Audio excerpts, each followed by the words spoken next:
ended up in the substance use field kind of serendipitously. I think my passion is to reduce the harms of everyday life in this province and our communities. And that obviously ties right back to substance use. And there's some real no-brainers that we should be doing and looking at, and stories that we should be hearing, but it's just not happening. Being in research is an opportunity to take the stories of folks with lived and living experience and elevate it so that hopefully someone will be listening on a higher level, and that it can create a higher change.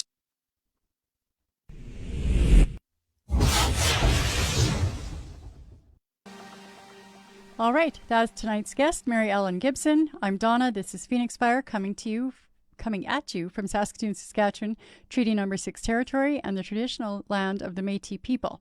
Let's bring in Maryellen. Hello. So I was Hello. like, what the hell's on your lap? I'm sorry. It's just a cat. Because you were like that the last time I saw you, like 10 minutes ago.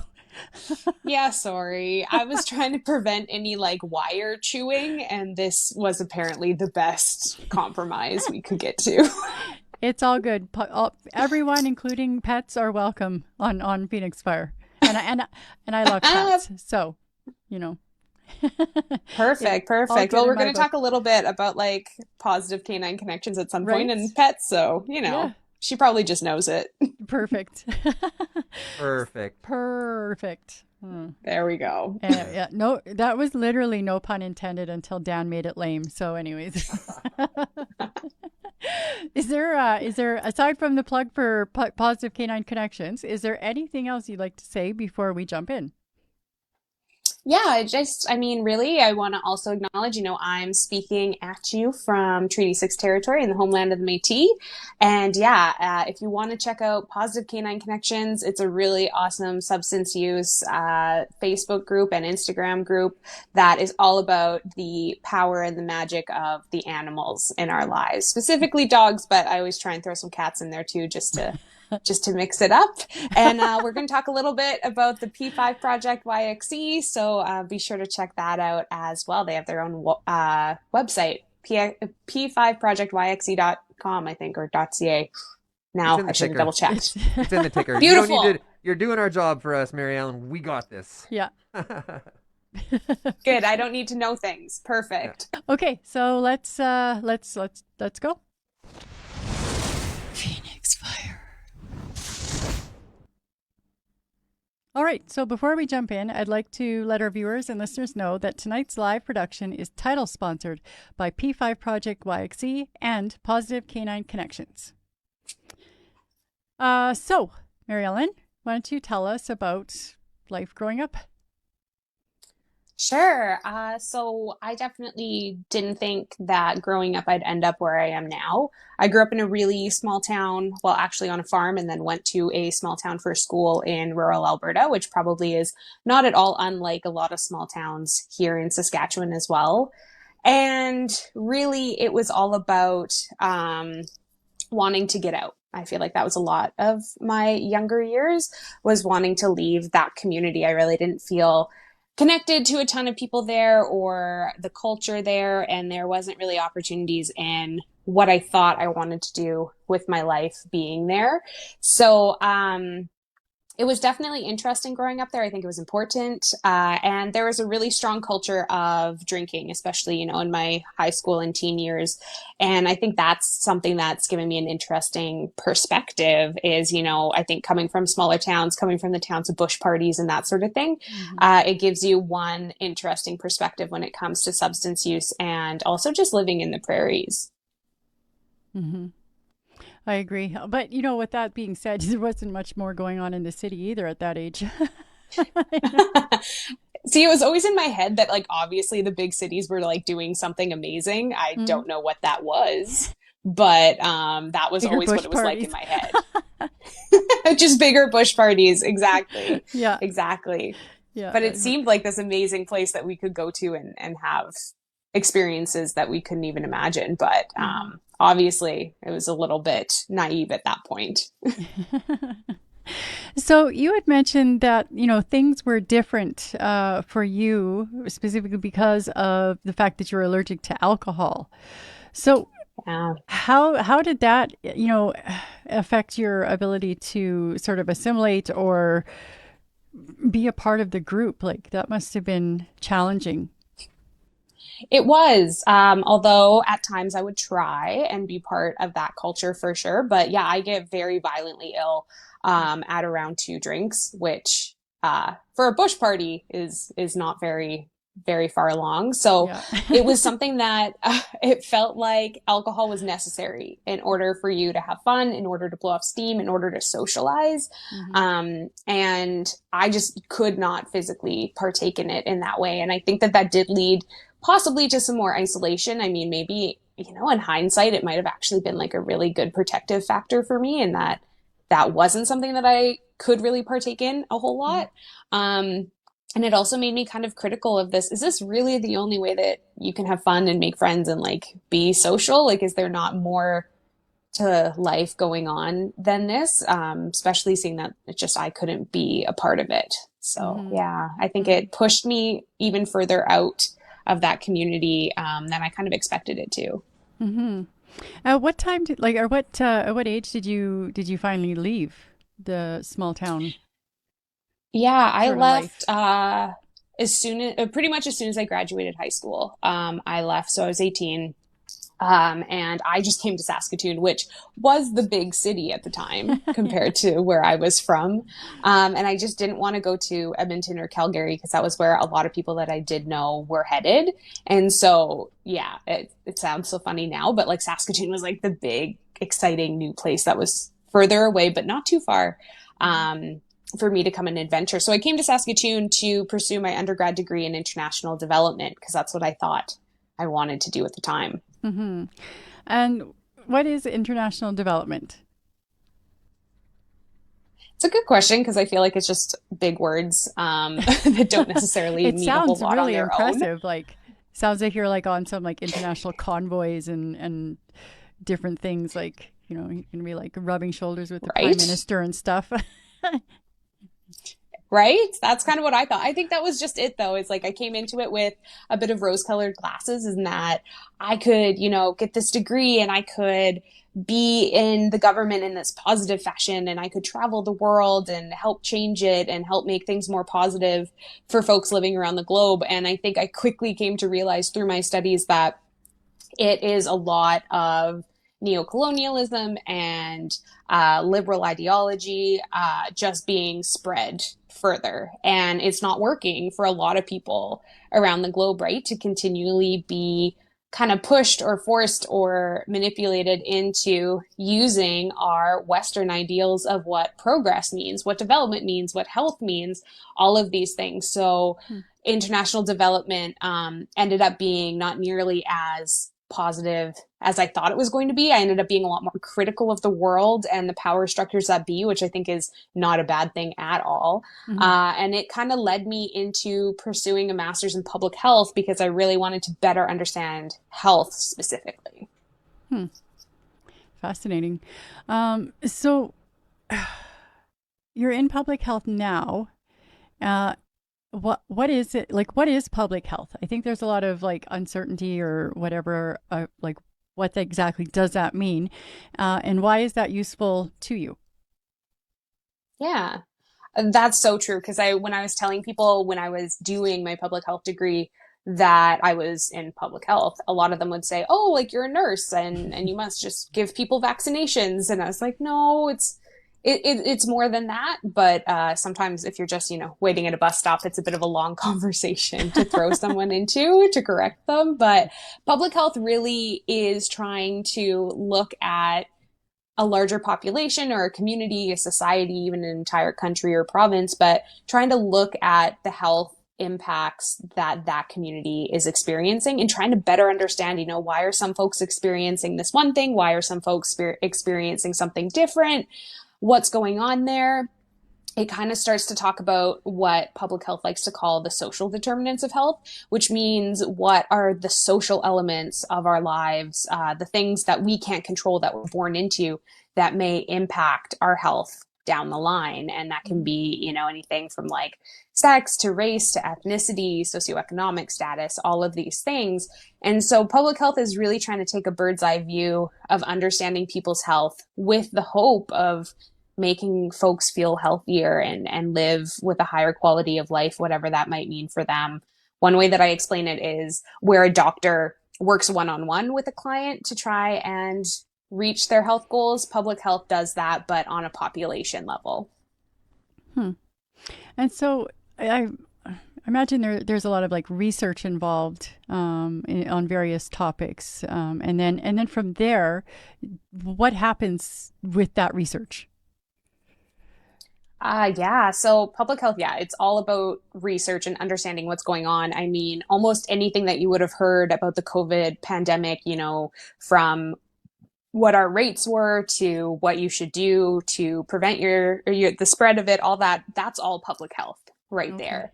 So more often than not, we're doing the research where we're trying to understand, is this a new disease that's emerging? How is it spread? At what rates is it spread? Who's being more affected and how can we prevent it?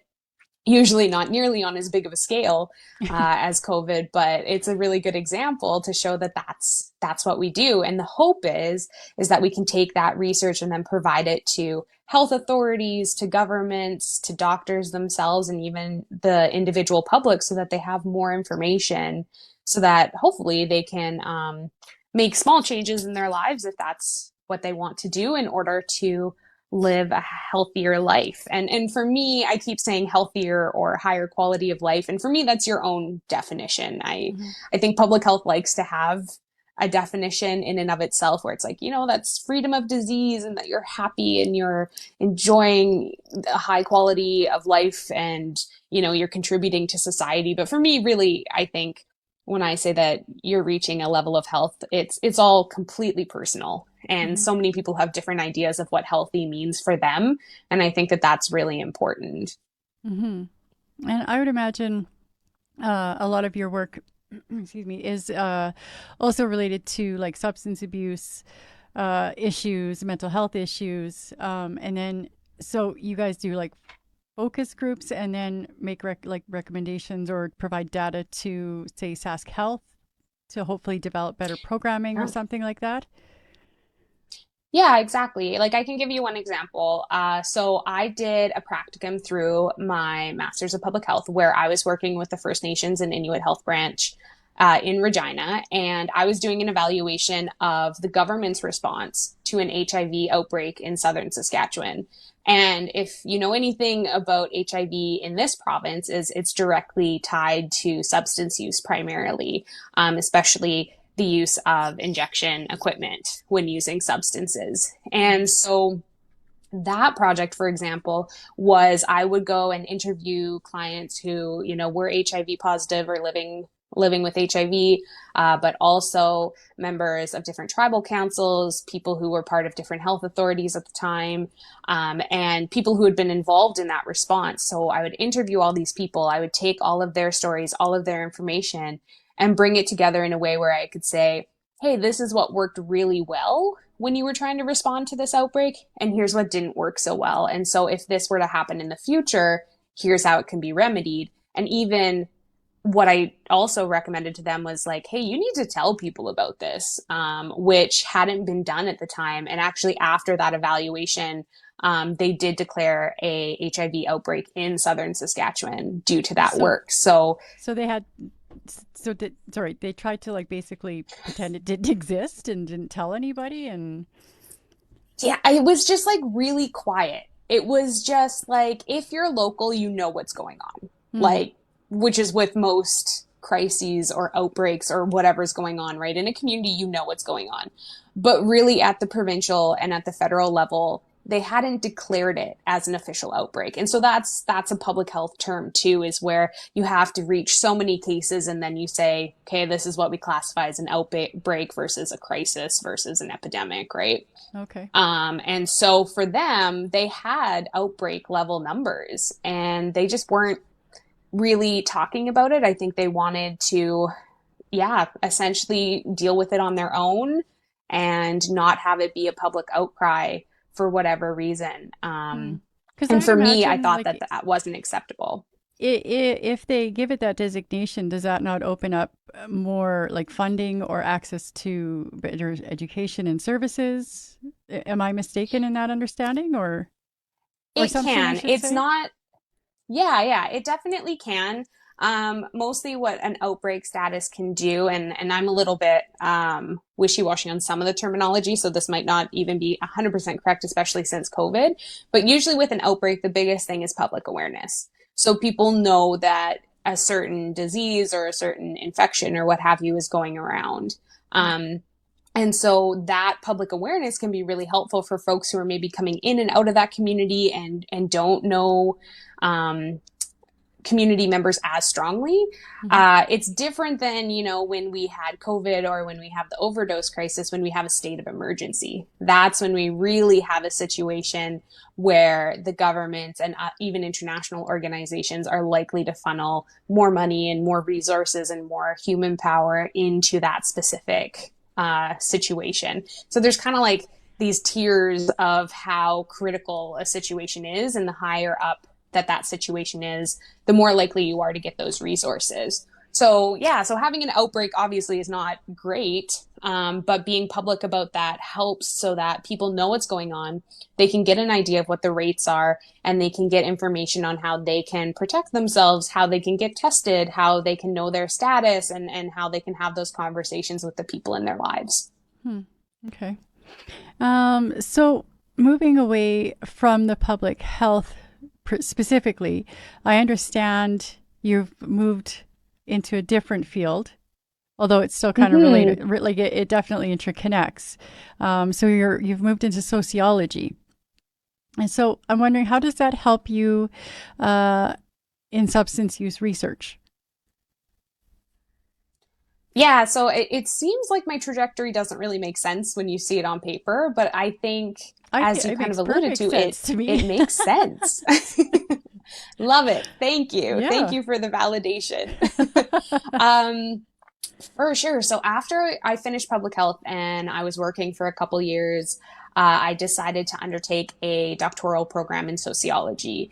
And sociology is amazing because I feel like it takes what I was learning in public health and about these things like the social determinants of health and just took it to the next level. Hmm. And it was really this idea of saying, okay, we already have an idea that, women experience things different than men, and, trans folks or gender fluid folks experience things different than cis folks. And we have an understanding that people of different backgrounds may experience things differently.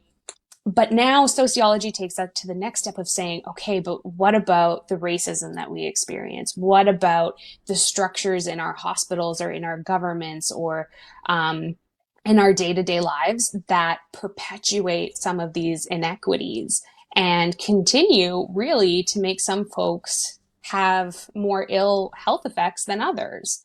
And so it really looks at these social, like the society side of things in anything when it comes to your health and well-being. And so I really want to look at substance use, especially in this province, but also just like the prairies in Canada here, to really get a better understanding of what are some of these bigger structures at play that are affecting our health and well-being and are affecting the kind of unique landscape of substance use we have here in the prairies. Hmm. So, when you say unique landscape of substance use in the prairies, like what do you mean by that? Yeah, I think I feel like I could go on about this forever, but I Well, think we've got when an hour. we think about I think when we think about substance use in Canada, we automatically jump to the reality of British Columbia, Hmm. which is by no means something that we shouldn't be jumping to. I think that we are amazing as a country to have a province that is really taking steps to address substance use, unlike many other places in the world. And Hmm. a lot of that is because of people with lived and living experience and, unfortunately, the severe loss that province has gone through. But we often then tend to kind of skip over the prairies and then talk about, say, Ontario Hmm. and Quebec and their high populations. And the reality is that we're being affected here in the prairies too. And it's not exactly the same. There's everything from our weather being a little bit different to the kind of the traveling route that substances take in order to get to us, all of these things really impact us differently. Just using the example of weather, we can talk about, our winters are a lot more rough than Vancouver, for example, and that affects our substance use patterns, right? And what substances we're going to use, how safe we are, where we're going to use, how do we even stay warm, all of these aspects that we just don't tend to talk about, at least not nationally, and not as much provincially as personally I would like us to be talking about. So it's a matter of making sure that our story here in the prairies, our story here in Saskatchewan, is still being heard at that federal and international level, so that the narrative isn't all about British Columbia, because what works there may not work here. And we have to be okay with that, but we also have to be willing to find our own solutions. Okay. So just for my own curiosity's sake, in winter, is substance use like more rampant, or is it more so in the, like, are there any numbers that may suggest one way or another? I would like to, I would assume that it's a little more dangerous, if someone were to go on the knot in a snowbank. Well, absolutely. But I'm just wondering in terms of, like how much people are using, like, is it more in the winter? So I like don't think we seasonal have depression any official data. Yeah. That's totally real though. We don't have official data with it. We have what researchers love to call anecdotal evidence, which is really just the stories of people with lived and living experience and people in recovery and what they've experienced. And so it seems to be a mixture of a whole bunch of things. Of course, it can't be simple and straightforward, but there's things like in this province, we have a lot of, weather dependent work. So we have folks who are working seasonally. And so they may be working, in our warmer months without the snow and without the cold, and they may be making really great money that time. And then all of a sudden, they're at home, they're not able to have the same routine that they had. Maybe they are sitting on a decent amount of money and they're not really sure what they're going to do with that. That can be a part of the story. We also see that substance use can change a little bit in how it works. So one thing that we think about is, we talked about nodding off and like opioids in the winter, right? How do you counteract that? How do you counteract the potential risk of being outside, falling asleep, nodding off in the cold? You can use stimulants, right? And so we see this increase or this change in substance use so that other substances are being used in order to combat that cold and to combat our need of, sleeping overnight outside when it's minus 40. What can we do to deal with that if we don't have a place to go? Well, maybe we'll try and make it so that we don't have to sleep through the night in order to, stay safe. So have the energy to keep moving. I remember being in that sort of a situation. Exactly. Walk for like 2 or 3 days because like Saskatchewan winters are so brutal, and so it was just keep moving. So exactly. And if there are substances out there that will help you do that, that is a strategy to stay alive, right? And it's a strategy that we need to use here, but maybe isn't going on in other places. And it's not really something that we talk about. Another aspect of that is trap houses, right? I remember I was in a webinar with some folks. I don't remember where they were out of. I think it was Ontario and BC actually, but and I said something about, has anyone been doing research on trap houses in your area? And they didn't know what a trap house was, which blew my mind because I'm just like, what do you mean? Is that not a thing? But again, a lot of that, not solely, but a piece of that story is also around weather, and finding a place to crash where you can be semi-safe, at least when it comes to the weather, right?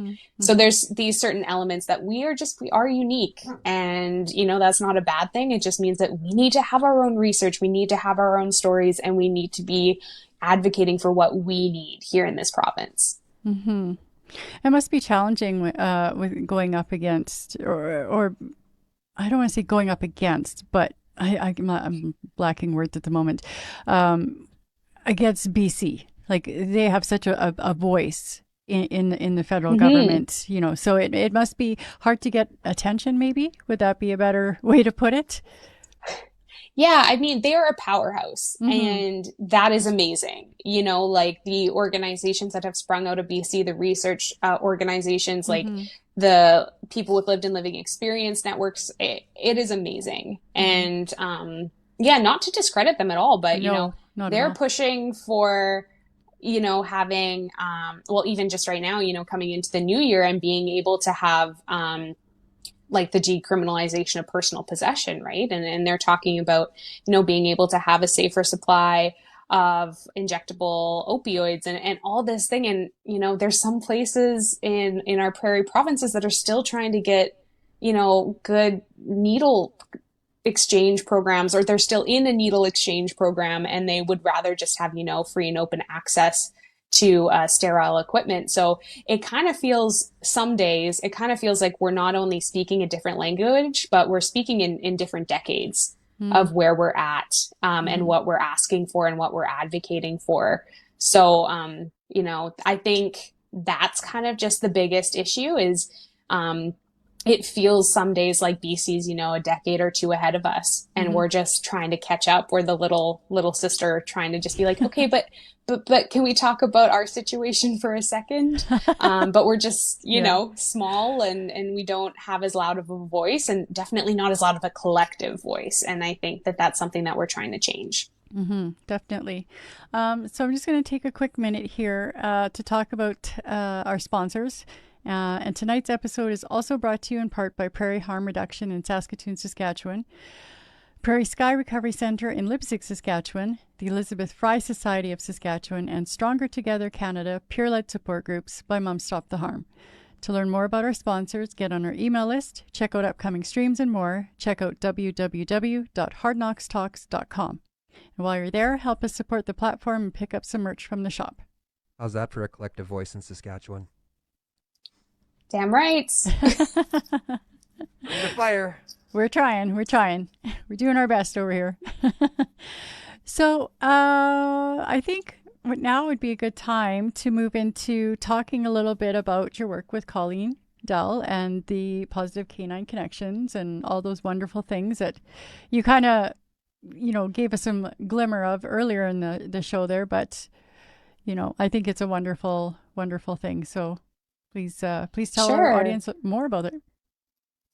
Awesome. So when I finished my master's and I was kind of just like wandering around aimlessly, doing random projects and making connections and trying to figure out what I wanted to do with myself, Colleen Dell approached me to come onto one of her projects. And it was an amazing opportunity. I've been now in her office for the last 3.5 years now. And we always say this thing that you work for Colleen once and then you never leave, because she's amazing to work for and with. The project that I worked on specifically, I had the opportunity with to actually meet her face to face once at the CSAM conference, and wonderful woman, really, really sweet lady. Yes. And EJ's amazing too. Yes. Yes, yeah, great dog. I was gonna say you got to meet EJ too, right? Yeah, it was great. Yeah, she seems like she'd be just super to work with and for. Yeah, she's unbelievable. And I think it was really through some of my other connections. This is my first of probably many shout outs to Barb Fornsler for also making that connection. And also is another great example of someone who started working for Colleen and then was never wanting to leave ever again, because Colleen's so great to work for. And what Colleen's really done is found a niche within the substance use field. I'm just to summarize her story, because I think it is so amazing, is her background is all in criminology and substance use. And she ended up, you know, taking a bit of a break and trying to decide what she wanted to do, because as anyone who's in this field knows, it's not easy. And it's not easy to feel like you're running up against walls every day. And not necessarily getting much progress. And so she really wanted to bring something that she loved into the conversation. And that was her dogs. And so her passion, her, I don't know what even to say what it is, but just what she's really brought to the conversation is, what about the animals in our lives? And how do they support us, or how do they help our health through our relationships with each other. So the project that I was working on with her that is just wrapped up was a SUAP funded, so Health Canada funded project, which was all about service dogs and how they impacted the lives of veterans with PTSD and who were problematically using substances.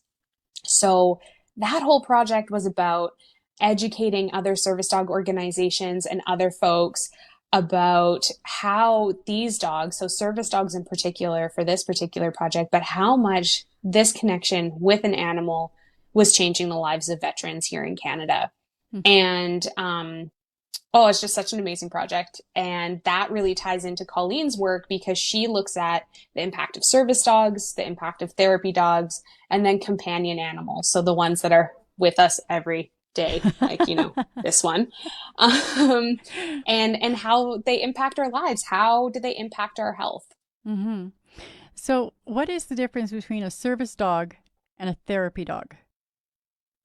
Awesome question. We get this all the time because it is so confusing. Yeah. And you can learn about this on all of our social media and at Colleen's website if you want more detail. But really what the overarching idea is that service dogs are very specially highly trained to support one specific individual who is living with something that makes their day-to-day life more difficult. And this could be the traditional that we usually think of as guide dogs, right? For people mm-hmm. who have visual impairments. Mm-hmm. But this has really expanded over the last decade or so to include what we would consider invisible illnesses, so mental health concerns.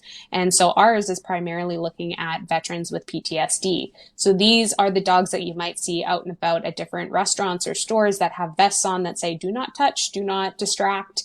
And those dogs are working. They are supporting their human in a way that, another human just can't. And it's a really magical thing to see. Therapy dogs, on the other hand, then are usually the pets of a particular person called their handler. And the handler and the dog go through a testing process in order to be vetted as a therapy dog pair. And they are usually a dog and a person, frankly, who really like people and really like engaging with them, really like talking to them, and just being around new people and meeting them. And it's those handlers that then will bring their dogs to a variety of different places to meet people who may not have access to a dog otherwise. So therapy dogs, on campus with students who are stressed out during exams. If you ever see therapy dogs in retirement homes or seniors living or palliative care units who are, just giving some love, comfort, and support to these people who may not have access to animals otherwise. So a service dog lives with one person and supports that one person, whereas a therapy dog is like the friendliest dog that you'll ever meet, who goes around sharing the love to anyone who will allow them to be there.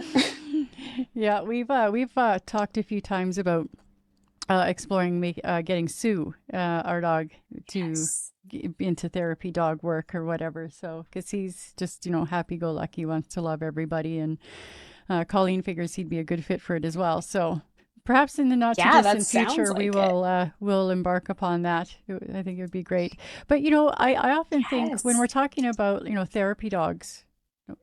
Is it service? Now I've got them mixed up. But, I remember when my papa was in the veterans home, and he was in his 80s, been through World War II, and, they had cats in the home. And I thought that was just the most wonderful idea, and the cat would go and visit this room for a little while, and then he'd wander off and go visit somebody else for a little while. And, I thought that was it was such a pleasant thing to see, and like how people would respond to that animal, giving them that unconditional connection and love.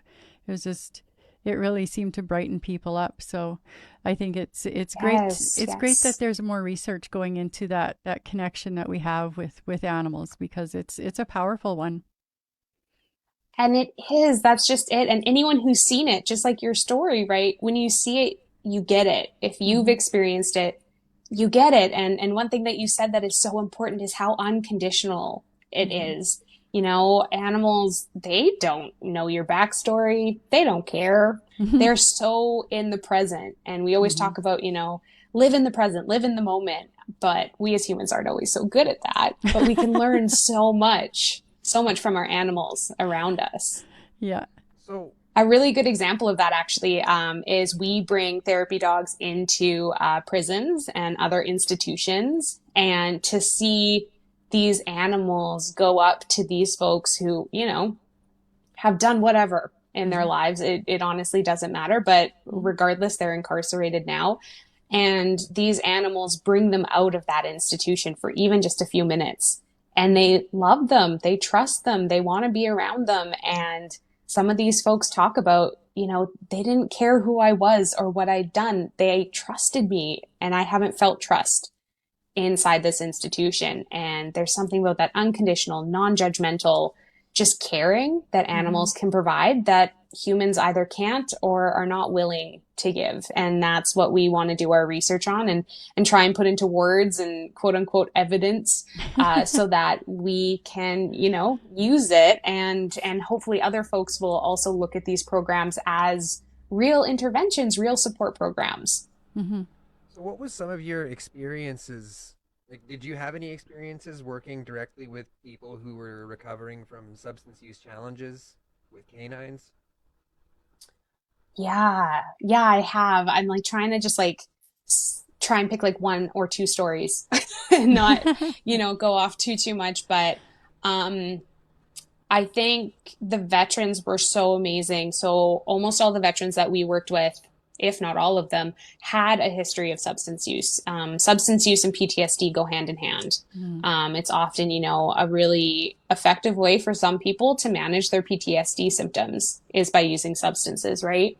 So, and seeing them with their dogs and what that relationship did, it opened up their hearts and it brought them a form of connection. I think a lot of the veterans, but also, you know, prisoners or other folks that we visit, they feel like they are disconnected from the world, that they are isolated, that they, you know, don't matter to someone or anyone around them. And if you've ever had a dog, oh my goodness, you are the number one person in their lives. Right.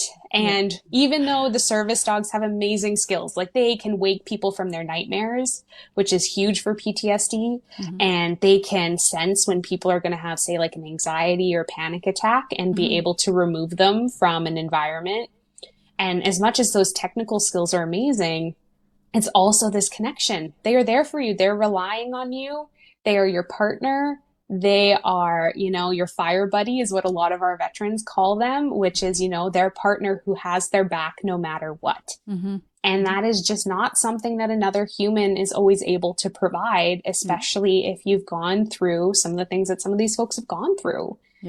Having a dog who can just, you know, be there and be excited to see you every morning.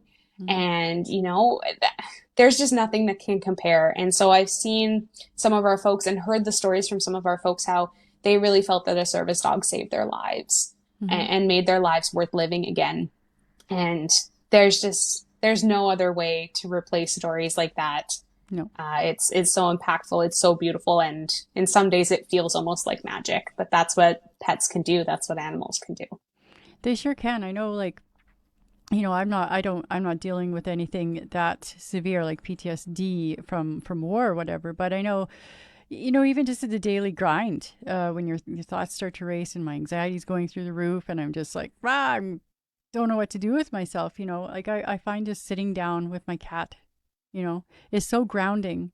Or Sue will come up and he'll, like, you know, knock me around and do something goofy. And it just changes my demeanor and it takes my mind right out of whatever catastrophizing moment I'm having. Yes. And, you know, it's like you said, living in the moment. It really brings you back to sort of a more balanced state, which is so imperative when you're dealing with all those different issues. So how about, because we talked a little bit about the wonderful Barb Fornser, and you had mentioned earlier a little bit about P5. Yeah. So I'm gonna skill test you here. What is all the P? Oh no. It says it in what the are the ticker. 5 P's down I'm there? just bugging you. I'm just bugging you. It okay. actually does say it in the tickers, so if you say it wrong, everyone will know. Great.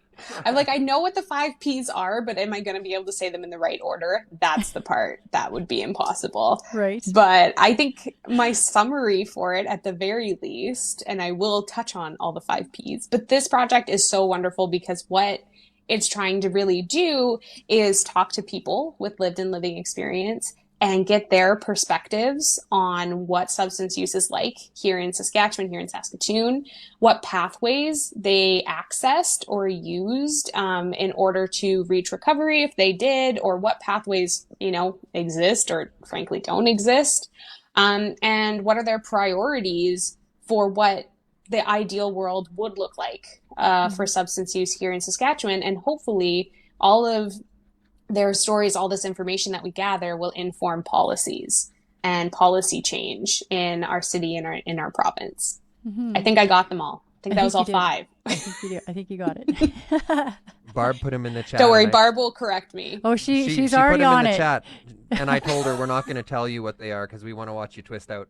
There we go. I almost forgot priorities, but you know what? Yeah, that's why I know Barb would be trolling me, and at least she could fact check me. That's the important part. So yeah, it's such a cool project. As we can all assume here, Barb is the PI, which is the primary investigator or principal investigator for that project, which is an academic term for our leader.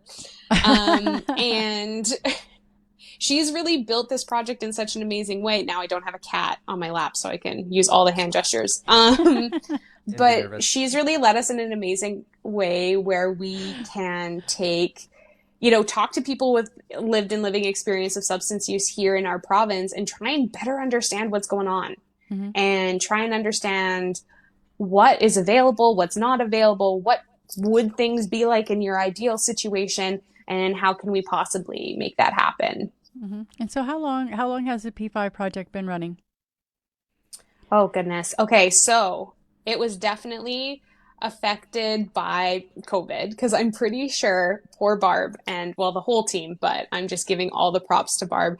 Pretty sure she found out that we were a go for the project like the first week of March 2020. Oh. So that was a little bit rough. But before P5 really became a thing is we were all working together on what we called the Comrade Project. So this included Dr. Lori Hansen, Dr. Peter Butt, Dr. Barb Hornsler, and now Dr. James Dixon. Wow, I'm the only not doctor on that team, but maybe we'll change that. And myself on what we called the Comrade Project. And that was a College of Medicine Research and Innovation grant, I think, or something like that. And it was really where we started before the P5 project even existed. And that was a project where we talked to service providers in Saskatoon to better understand what the overdose crisis looked like here in our city in particular. And what we really learned from that was, yes, of course, there is an overdose crisis, but there's more than that going on here in Saskatoon. We have other substances that are affecting us, methamphetamine being a big one. And we just don't have enough resources, or we didn't have clear ideas of where to support people, how to support people, even if we wanted to, regardless of the substance that they were using. So out of that those conversations with service providers in the city, that led to P5, where now we wanted to talk to people with that lived and living experience who were actually trying to access all of those gateways, those pathways, but maybe were having resistance or maybe had to find a unique or interesting way for them to be able to access the supports that they wanted. So this has been a project in the making now for quite a few years. And so P5's slowly but surely coming to a little bit of an end here. We're in the last kind of stages that we call the knowledge translation stage, which is where we take hopefully all the results that we've had and package them up in a way that makes sense to people and that we can share with folks in a way that makes sense and is easy, and hopefully we'll be able to make some changes at higher levels. And so how do you how do you take that information and make it digestible to the general population? Like, is this like pamphlets and different things, or like how does that knowledge translation kind of take effect? Yeah, that's the fun part, I think. But then again, Barb has labeled me their knowledge translation consultant or something like that on the project. So it's an area that I really love. Mm-hmm. But it can be so many different ways. You know, part of it is literally coming on shows like this Mm-hmm. because you all have such an amazing reach and such an amazing story. And we can talk about these projects where we're just like chatting one-on-one, having a conversation. That's one great way for us to do it.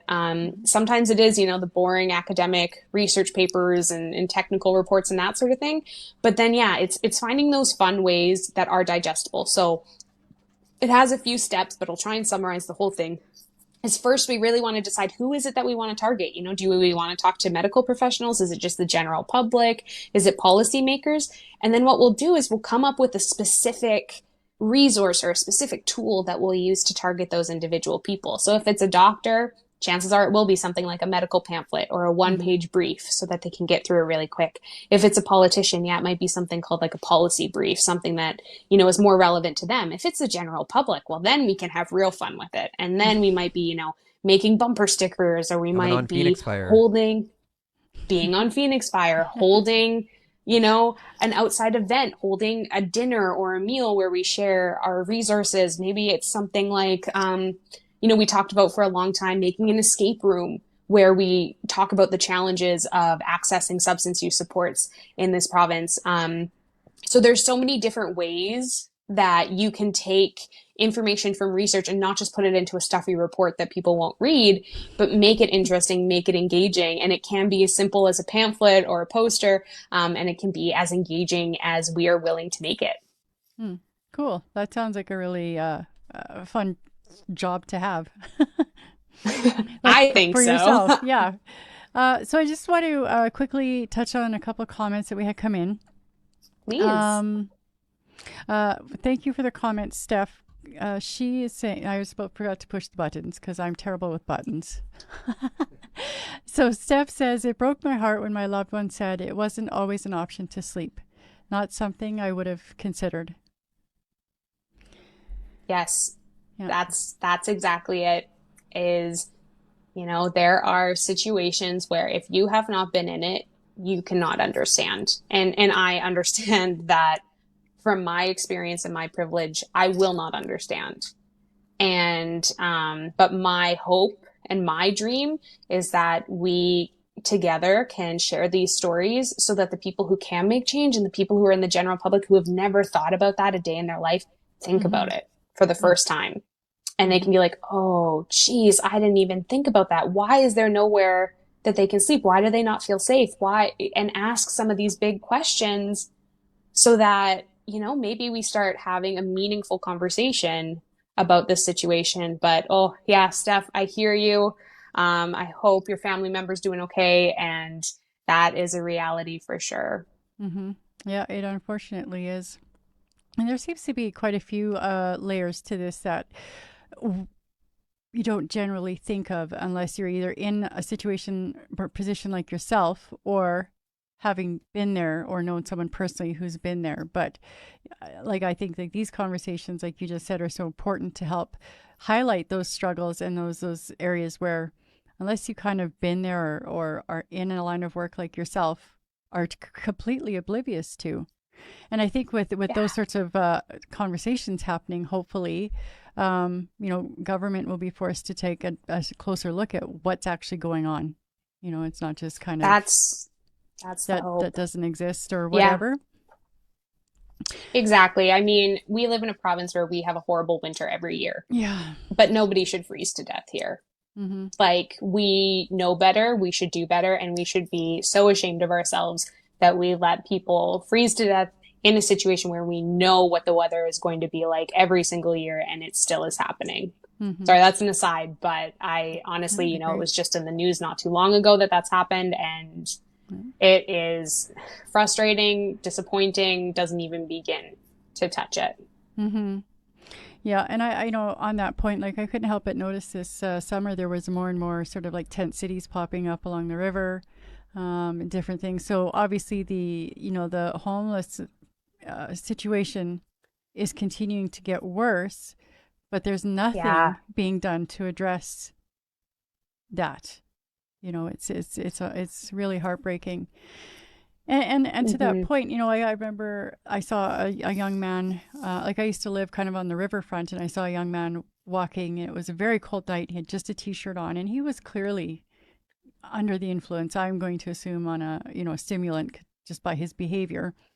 Um, and who do you Hmm. call? Like, who do you call when you see That's somebody just in it, that right? situation? I had the kids at home, so I couldn't That's just yeah. leave and give them a blanket or something. Knew it But was going to happen at some point. Well, and so that's just that. And the fact that you even thought about that, though, Donna, and I mean, obviously you have experience that is education second to none, right? hmm And so the fact that you even thought about that, but so many people are like, I'm just going to call the cops, hmm right? And really, what is that doing, right, in that situation? But also, we don't know who else to call. We hmm don't know what else to do, and we want to make sure there is a reality that folks on certain substances, may act erratically, and you don't want to put yourself in any sort of danger. Not saying that that's going to happen 100% of the time, but hmm you have to take care of yourself, right? hmm But we really don't have a ton of options for what we can do to yeah. support people. And that's one of the biggest problems, especially as just like an average person walking down the street and something's up, but it's not really a crisis. It's like, do you call mobile crisis when this person looks like they're using stimulants and they're cold? hmm It's so hard to know what to do. hmm And, this isn't my area of expertise at all, but, with the implementation of CIS in this province, housing has always been an issue, hmm but at this level is almost unheard of in our recent history.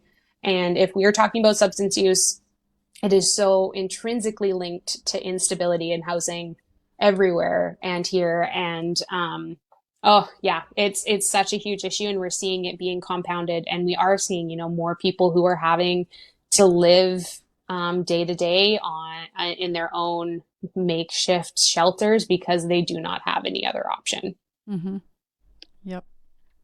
Um, the next comment came in from Lorraine Perez, and Lorraine, excuse me, says, I had to do the same, so cold in the snow. And I think we can all assume what she was talking about there.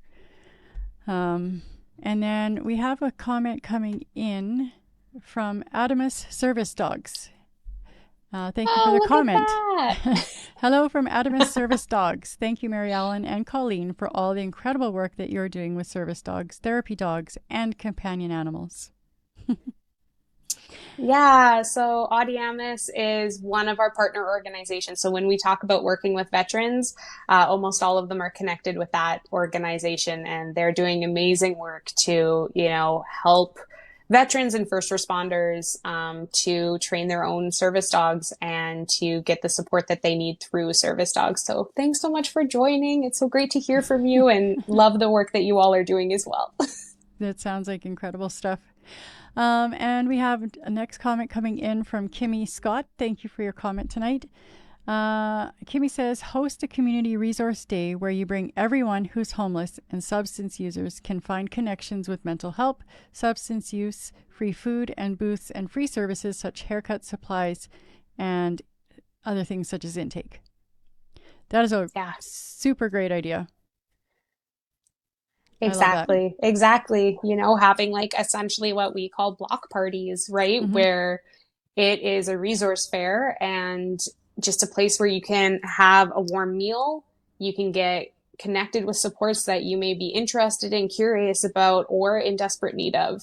And, this was something that places like Prairie Harm Reduction and Quint Development Corp were kind of doing before the pandemic. I think everything shifted since then. Mm-hmm. Not to say that that's a good reason for us not to be continuing to have all these conversations, but that's exactly it, is we need to have these events where we're going to the folks, literally physically meeting them where they're at, seeing what we can do to support folks, and providing it. I think one of the things that's being the issue is, even if we connect with folks that are like, hey, I want to go into, I don't know, detox today, this second. Mm-hmm. We don't always have the ability to refer them right in and of that Yeah. second. And that's the part that sucks so much. Mm-hmm. And that sounds like a stupid way to say it, but like, it being a service worker, being in a community organization at some points must be one of the hardest jobs out there because Mm-hmm. you know what folks need, but you cannot access it. Mm-hmm. Yeah.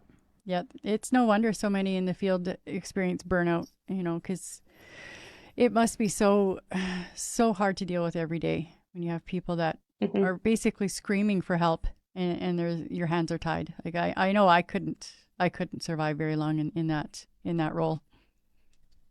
So Exactly.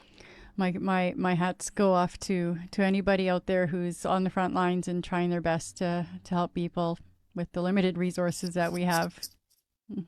So I think we've come to the end of our comments, except for Barb's just caught my attention. She says, "Non-burger Maryellen." Yes. So, that only makes sense to Barb and I, and that's okay. But we created a graphic that was a hamburger.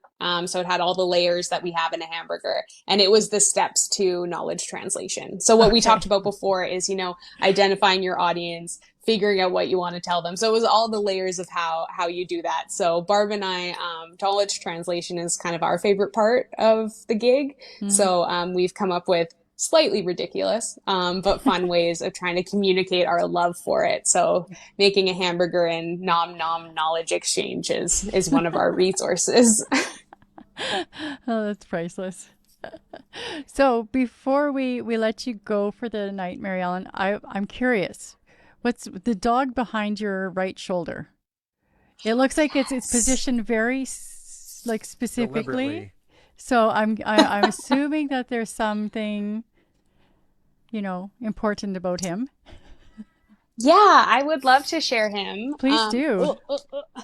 So my house, seeing that I've been working from home, is all full of positive support and positive canine connection swag and merchandise. So this little fella, he is holding some resources, and that we would love to share with folks all about substance use specifically, but with pets. So I'm just going to open this very not smoothly. So we have little dog USB guys that have resources, but you can also go to Colleen's website at colleendell.com, and you can get a list of our resources. What we recently put together was a top 10 list of 10 things that you should know if you are working with folks who are using substances, and how animals can be part of their journey to recovery, and how you can incorporate animals into your day-to-day work as a service provider.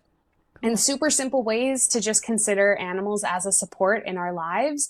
So be sure to check out Colleen's website, check out our social media, and you'll be able to find those resources there. And it's just this way of reminding us that animals are such an important part of our lives, and that is no different if you're using substances. And we can leverage, but also recognize this wonderful relationship that we have with the animals in our lives, and that can lead us to having healthier, more wonderful lives. Mm-hmm.